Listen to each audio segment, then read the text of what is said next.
বলতে গেলে শ্রমিকের হয়তো দরকার নেই বা শ্রমিকের যে পরিমাণ থাকা দরকার তার থেকে বেশি হয়ে যাওয়ার কারণেও হয়তো ভিসা অ্যাপ্রুভালের হারটা অনেকাংশে কম।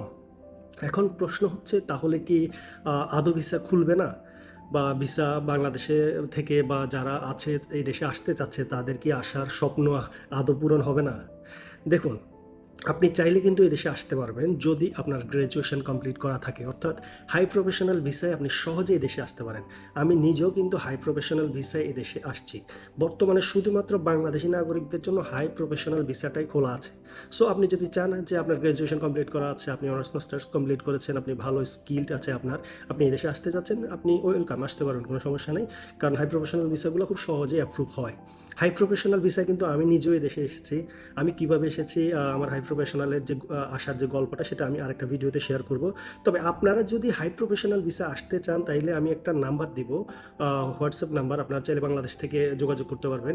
এখানকার একটা ট্রাভেল এজেন্সি আমার পরিচিত, খুবই ট্রাস্টেড। আপনারা চাইলে ওনাদের সাথে যোগাযোগ করে খুব সহজে হাই প্রফেশনাল ভিসাটা আপনি করতে পারবেন, খুব কম সময়ে, কম খরচে। এবং সবচেয়ে বড় কথা হচ্ছে ট্রাস্টেড একটা ট্রাভেল এজেন্সিকে আপনারা পাবেন।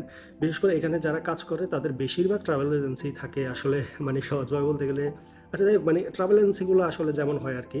তবে সত্যি বলতে ট্রাস্টেড ট্রাভেল এজেন্সি খুঁজে পাওয়া খুবই দুষ্কর, খুবই কঠিন।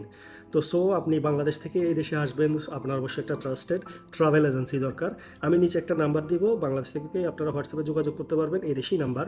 তো হোয়াটসঅ্যাপে বা আপনারা মেসেঞ্জারে যোগাযোগ করে কীভাবে কী করতে হবে তাদের সাথে যোগাযোগ করলে, ওই হোয়াটসঅ্যাপে মেসেজ দিলে তারা অবশ্যই সব কিছু ডিটেলস বলে দিবে, আপনারা ওনাদের সাথে যোগাযোগ করতে পারেন। সো আরেকটা বিষয় বলি, সেটা হচ্ছে যদি আপনারা দেশে আসতেই চান তাহলে আপনাদের সবাইকে আমি অনুরোধ করব একটা স্কিল ডেভেলপমেন্ট করে আসার জন্য। আপনি যতই আপনার সার্টিফিকেট থাকুক না কেন, আপনি যদি কাজ না জানেন, আপনার যদি স্কিল ডেভেলপ না থাকে, মানে ভালো কোনো স্কিল না থাকে, তাহলে জব পাওয়ার ক্ষেত্রে কিন্তু আপনাকে অনেক কষ্ট করতে হবে। তো আপনি ভালোভাবে কম্পিউটার জানেন বা এআই সম্পর্কে আপনি একটা ধারণা নিয়ে তারপরে আসার চেষ্টা করবেন। কিংবা আপনি যে ডিপার্টমেন্টে পড়াশোনা করেছেন ওই ডিপার্টমেন্টের আনুষঙ্গিক যে সকল বিষয়গুলো, যেমন এমএস ওয়ার্ড, এক্সেল বা প্রেজেন্টেশন, এই সকল বিষয়গুলোর দিকে একটু খেয়াল রাখবেন যাতে আপনি এখানে খুব সহজে জব পেতে পারেন। কারণ এখানে আপনি যদি কাজ জানেন এবং আপনি যদি নিজেকে প্রেজেন্ট করতে পারেন তাহলে অবশ্যই আপনি খুব ভালো একটা জব পেতে পারেন। সো আপনারা অবশ্যই এই দিকটা বিষয়ে খেয়াল রাখবেন। আর অবশ্যই ট্রাস্টেড কোনো ট্রাভেল এজেন্সির মাধ্যমে আসার চেষ্টা করবেন। যারা হাই প্রফেশনাল ভিসায় আসবেন তারা অবশ্যই ট্রাস্টেড এবং আপনার পরিচিত, সব কিছু কথা বলে ক্লিয়ার হয়ে তারপরে ডকুমেন্টস সাবমিট করবেন। তারপরে এখানে আসার জন্য ট্রাই করবেন, তারপরে টাকা দিবেন, তারপরে ভিসা হওয়ার পরে তো এখানে অনায়াসে আসতে পারবেন।